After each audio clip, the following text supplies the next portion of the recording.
Hello tout le monde, j'espère que vous allez bien. Aujourd'hui je vous retrouve dans une nouvelle vidéo et je suis plus que ravie de vous retrouver dans cette vidéo parce que, de 1, demain ça fait un an. Oui, j'ai sorti le ballon pour l'occasion. Fallait fêter ça.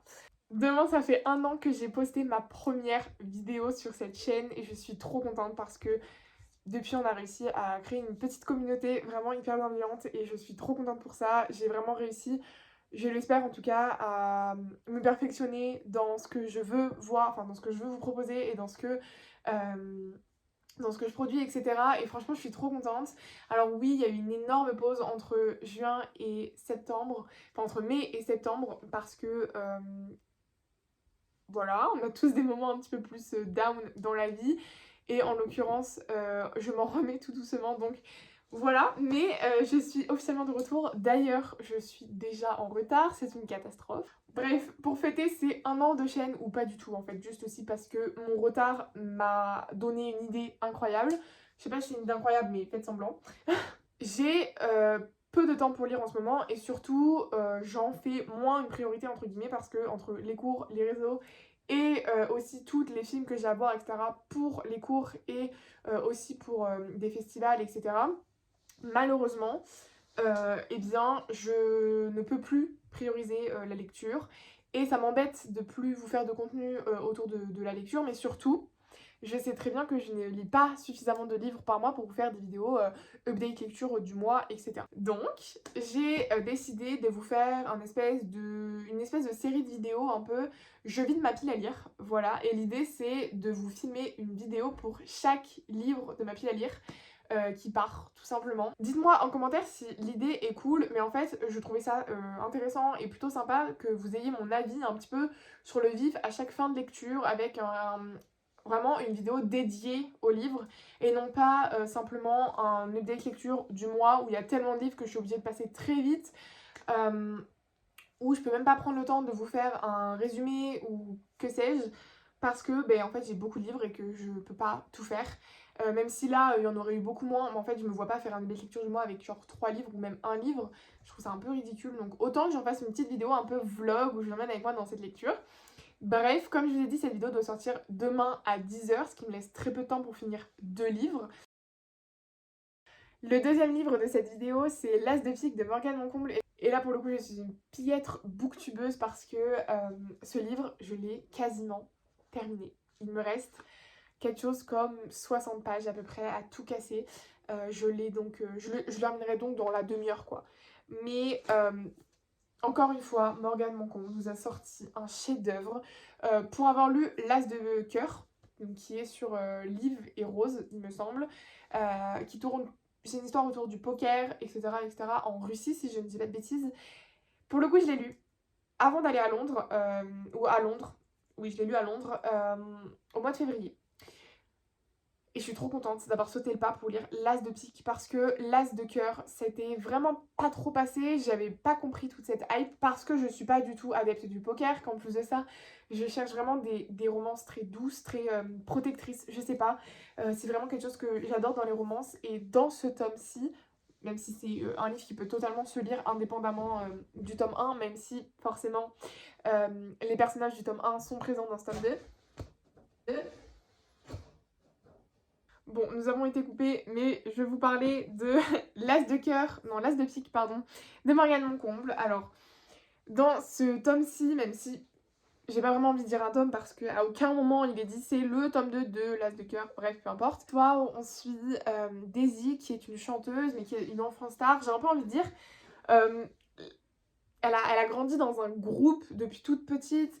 Elle a été vraiment élevée par cette ambiance de paparazzi, d'être tout le temps. On lui dicte sa vie finalement. Je sais pas trop comment vous dire ça. Mais un jour, elle va retrouver Thomas qui est le meilleur ami de son frère, sur qui elle a toujours eu le petit béguin. Mais c'est le meilleur ami de son frère. Et il y avait cette espèce de relation où il la voyait comme sa petite sœur, lui, parce qu'ils étaient tellement proches.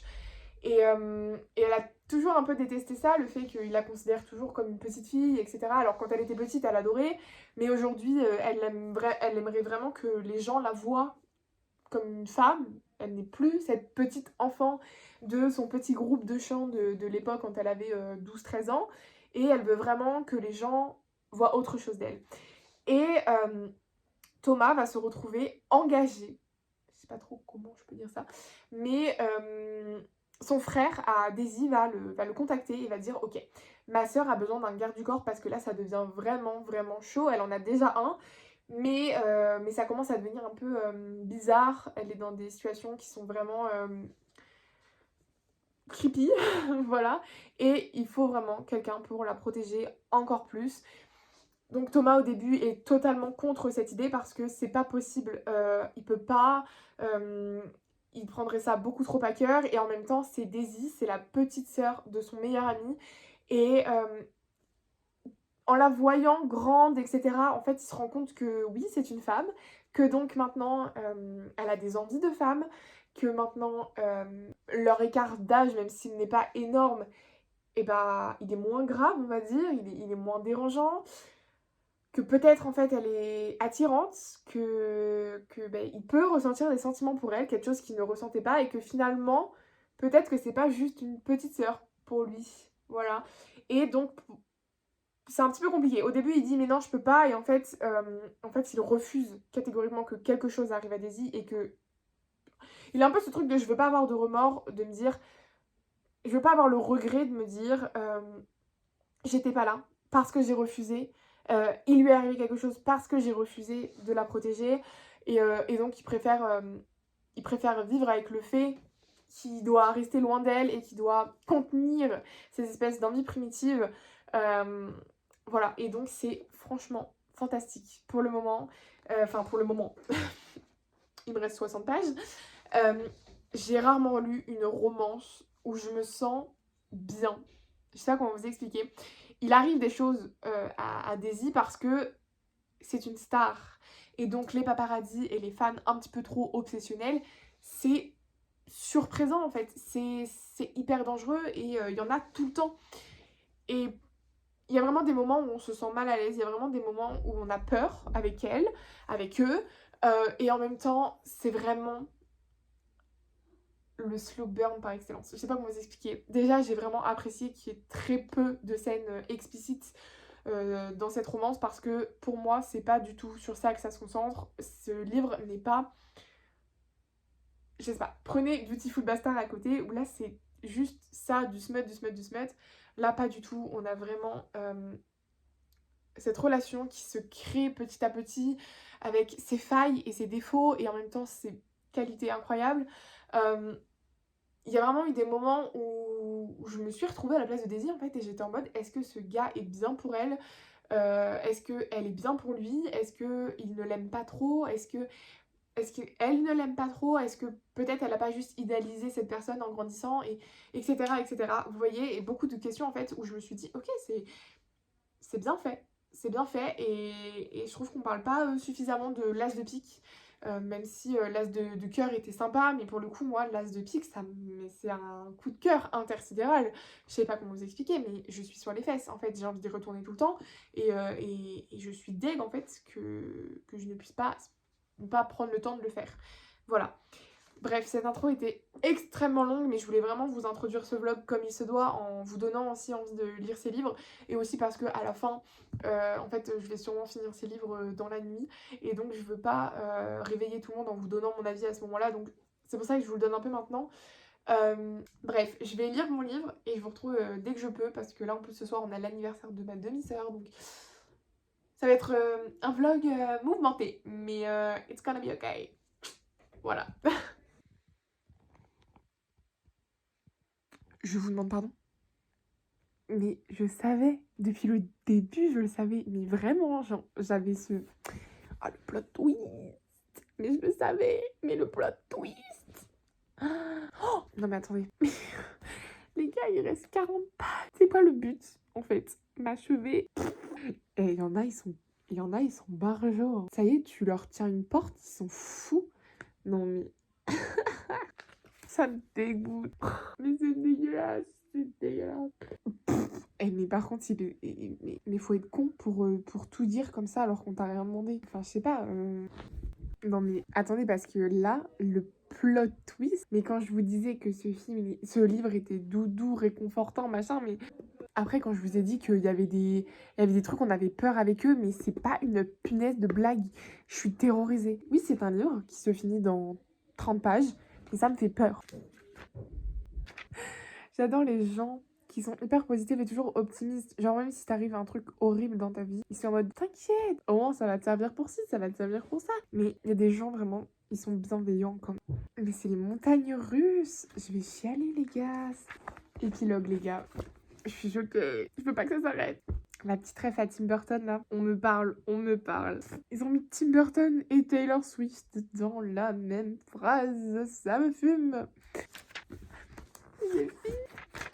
Bon, je vous ai posé un peu n'importe comment, mais écoutez, j'ai oublié mon trépied chez moi, donc on fera avec ce cadrage bancal. Bref, je viens de terminer l'as de pique et oh my god, c'est incroyable. C'est un bébé tombé du ciel, un bijou tombé du ciel, un lingot d'or. J'ai adoré, donc c'est un 5 étoiles.